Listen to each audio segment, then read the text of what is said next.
Good afternoon. As many of you know, this morning I had a meeting with Speaker Boehner, Leader Reid, as well as the two appropriations chairs, Inouye and Rogers, to discuss the situation with last year's budget. And I wanted to give you, and more importantly the American people, an update on where we are. From the outset, my goal has been to significantly cut our domestic spending, but at the same time make sure we're making key investments in things like education, infrastructure, innovation, the things that are going to help us win the future. And over the course of the last several months, we have identified areas where we can make substantial cuts. In fact, what we've been able to do is to present to the House Republicans a budget framework that would cut the same amount of spending as Speaker Boehner and Chairman Rogers originally proposed. Their original proposal for how much would be cut. And several weeks ago, there were discussions between the White House and Speaker Boehner's office in which we said, let's start negotiating off of that number, $73 billion. We are now closer than we have ever been to getting an agreement. There's no reason why we should not get an agreement. As I said before, we have now matched the number that the Speaker originally sought. The only question is whether politics or the ideology are going to get in the way of preventing a government shutdown. Now, what does this potentially mean for the American people at a time when the economy is just beginning to grow, where we're just starting to see a pickup in employment? The last thing we need is a disruption that's caused by a government shutdown. Not to mention all the people who depend on government services. Whether you're a veteran or you're somebody who's trying to get a passport or you're planning to visit one of the national monuments or you're a business leader who's trying to get a small business loan. You don't want delays, you don't want disruptions just because of usual politics in Washington. So what I said to the Speaker today and what I said to Leader Reid and what I've said to the two appropriations chairs is that myself, Joe Biden, my team, we are prepared to meet for as long as possible to get this resolved. My understanding is that there's going to be a meeting between Speaker Boehner and Harry Reid this afternoon at 4 o'clock. The Speaker apparently didn't want our team involved in that discussion. That's fine. If they can sort it out, then we've got more than enough to do. If they can't sort it out, then I want them back here tomorrow. But it would be inexcusable for us to not be able to take care of last year's business. Keep in mind, we're dealing with a budget that could have gotten done 3 months ago, could have gotten done 2 months ago, could have gotten done last month, when we are this close simply because of politics. And we are prepared to put whatever resources are required in terms of time and energy to get this done, but that's what the American people expect. They don't like these games. And we don't have time for them. There's some things that we can't control. We can't control earthquakes. We can't control tsunamis. We can't control uprisings on the other side of the world. What we can control is our capacity to have a reasoned, fair conversation between the parties and get the business of the American people done. And that's what I expect. So, again, I want to reiterate. My understanding is the Speaker and Leader Reid are going to have a meeting at 4 o'clock. If that issue does not get resolved and we don't start seeing progress, I want a meeting again tomorrow here at the White House. I will invite the same folks that we invited today. And if that doesn't work, we'll invite them again the day after that. And I will have my entire team available to work through the details of getting a deal done. But right now, there's no reason why we should not get this done. And we've got more than enough to do than to be spending our time going back and forth, quibbling around the edges on something that's important to the American people. All right, with that, I'm going to take a couple questions. Ben. Thank you, Mr. President. If it came down to it, would you approve of a short-term spending bill to avoid a government shutdown? And more broadly, as the American people are watching this, do you think that this is a test of your leadership? Do you think the American people are expecting you to make sure that this deal happens? Let me take each question separately. On the issue of a short-term extension, we've already done that twice. We did it once for 2 weeks, then we did another one for 3 weeks. That is not a way to run a government. I can't have our agencies making plans based on 2-week budgets. I can't have the Defense Department, I can't have the State Department, I can't have our various agencies on food safety and making sure our water's clean and making sure that our airports are functioning. I can't have them making decisions based on 2-week at a time budgets. So I've been very clear that the last time we had an extension, it was to give the parties time to go ahead and get something done. We are now at the point where there's no excuse to extend this further.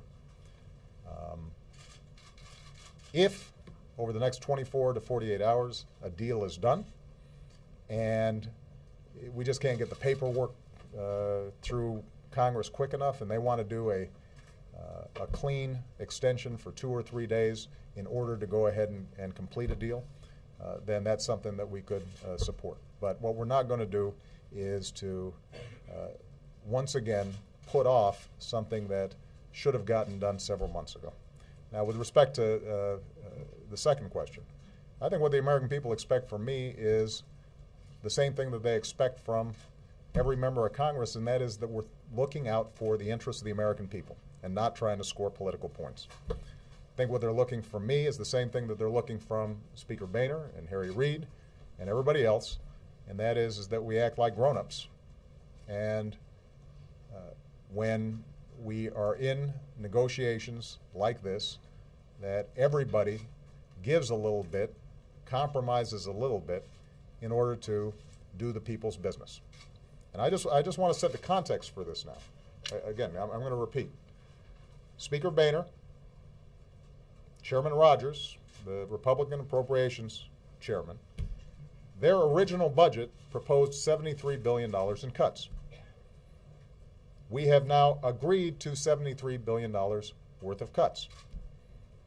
What they are now saying is, well, we're not sure that every single one of the cuts that you've made are ones that we agreed to. We'd rather have these cuts rather than that cut. That's not the basis for shutting down the government. We should be able to come up with a compromise in which nobody gets 100% on what they want, but the American people get the peace of mind of knowing that folks here in Washington are actually thinking about them. Because they're going through a whole lot of struggles right now. They're worrying about gas prices, and that's what they want us worrying about. They're worrying about jobs, and that's what we should be focused on. They're worrying about what everything that's happening in the Middle East, what does that mean for them? And that's certainly what I'm spending my time worrying about. And I shouldn't have to oversee a process in which Congress deals with last year's budget where we only have 6 months left, especially when both parties have agreed that we need to make substantial cuts and we're more or less at the same number. All right? Juliana. Thank you, Mr. President. Who should the American people blame if there is a government shutdown? And also, I was wondering if you could respond to the budget plan that the House Republicans unveiled today. I don't think the American people are interested in blaming somebody. They want people to fix problems and offer solutions. They're not interested in finger pointing, and neither am I. What I want to do is get the business of the American people done. Now, we'll have time to have a long discussion about next year's budget as well as the long-term debt and deficit issues, where we're going to have some very tough negotiations. And they're going to be, I think, very sharply contrasting visions in terms of where we should move the country. That's a legitimate debate to have. By the way, part of the reason that debate's going to be important is because that's where 88% of the budget is. What we're spending weeks and weeks and weeks arguing about is actually only 12% of the budget and is not going to significantly dent the deficit or the debt. So I'm looking forward to having that conversation. But right now we've got some business in front of us that needs to be done. And that is making sure that we are cutting spending in a significant way, but we're doing it with a scalpel instead of a machete to make sure that we can still make investments in education, we can still make investments in infrastructure, we can still make investments that put the American people back to work and build our economy for the long term.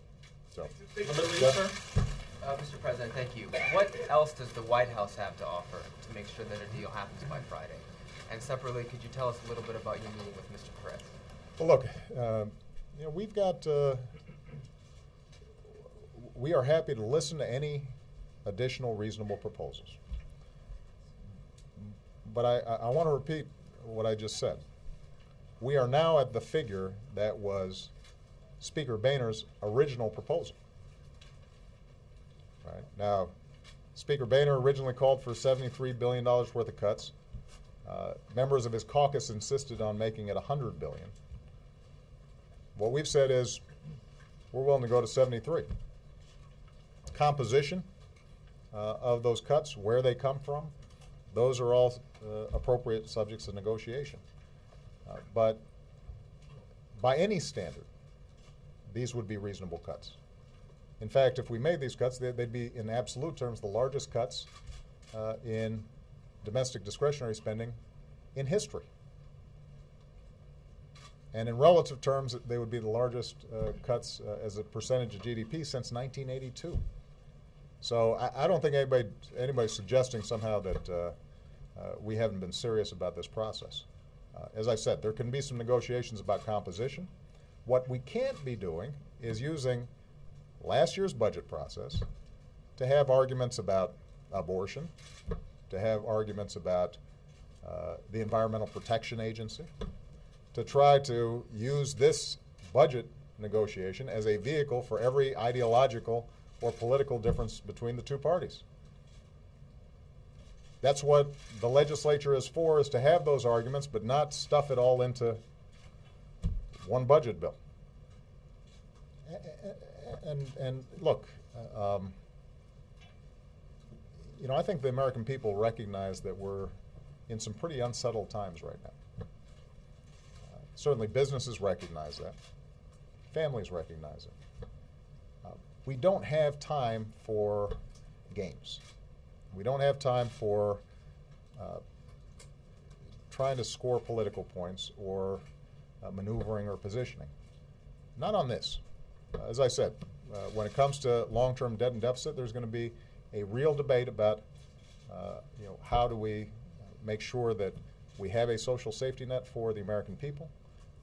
When folks have a tough time, how do we make sure that we're investing in the future, and how do we pay for it? And that is a legitimate debate to have. But right now what we're talking about is 6 months remaining on the 2011 budget. We have already hit a figure that by any standard would be historic in terms of cuts. And what we can't do is have a my way or the highway approach to this problem. We can't have a my way or the highway approach to this problem, because if we start applying that approach, where I've got to get 110% of everything I want, or else I'm going to shut down the government, we're not going to get anything done this year. And the American people are going to be the ones that suffer. Most of the members of Congress, they've got enough of a cushion that you know, they can probably put up with a government shutdown.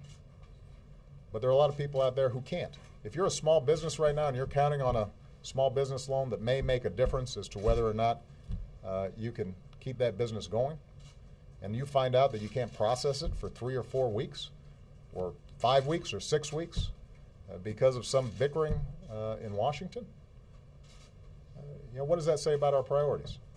Doesn't make sense. I'm going to take one last question. I asked about Perez as well, if you had anything about your meeting today. President Perez is, I think, an extraordinary statesman. We had an extensive discussion about what's happened in the Middle East. I think he and I both share a belief that this is both a challenge and an opportunity, that with the winds of change blowing through the Arab world, it's more urgent than ever that we try to seize the opportunity to create a peaceful solution between the Palestinians and the Israelis, and he had some very interesting ideas around those issues. He also recognizes the fact that in a country like Egypt, not only do we need to be nurturing democracy, but we also have to make sure that economic opportunity is growing there. And so we explored some ideas about how we can provide some help and make sure that young people there see a brighter future. And that's something that Secretary Clinton, during her trip in Egypt, spoke extensively about, and we'll probably be rolling out some additional plans on that front. Last question. Mr. President, Speaker Boehner says it's not just the specifics of what you guys want to cut and not cut, but that your cuts, the ones you have put on the table, are smoke and mirrors. How do you answer that? Well, here's, you know, I'll let Jay or Jack Lew or others get into all the details, but here's sort of a thumbnail of what's happened. The vast majority of the cuts that have been put forward, just as was true in the Republican budget, are direct cuts out of domestic discretionary spending. There are some cuts that we've proposed that have to do with mandatory spending. These are real cuts. For example, Pell Grants. What we've said is, instead of being able to finance year-round Pell Grants so that you can get a Pell Grant for summer school as well, we're going to have to cut that out. It's a little too expensive. And we want to make sure that we preserve the levels for those young people or not so young people who are going to school full-time during the year. And, you know, the way they are categorized means that those are called mandatory spending cuts as opposed to discretionary spending cuts, but they're still cuts. They're still reducing the size of government. They're still getting rid of those things that we don't need in order to pay for the things that we do need. And I think that if you ask the budget analysts out there, independent budget analysts, including the CBO, about the composition of what we've proposed versus what was in House bill, the House bill that passed a while back, H.R. 1, this is consistent with those basic principles. So this notion that somehow we're offering smoke and mirrors, try tell that to the Democrats out there. Because part of what we've done is we've been willing to cut programs that we care deeply about, that are really important. But we recognize that given the fiscal situation that we're in, everybody's got to make some sacrifices. Everybody's got to take a haircut. And we've been willing to do that. But what we're not willing to do is to go out there and say, we're going to cut another 60,000 Head Start slots. We're not going to be willing to go out there and say that we're going to cut medical research. We're not going to cut those things that we think are absolutely vital to the growth of the American economy and putting people back to work. And that means we've got to make some choices. And that is not just true for us. That's true for the Republicans as well. Nobody gets 100% of what they want. And we have more than met the Republicans halfway at this point. Okay? Thank you very much, everybody.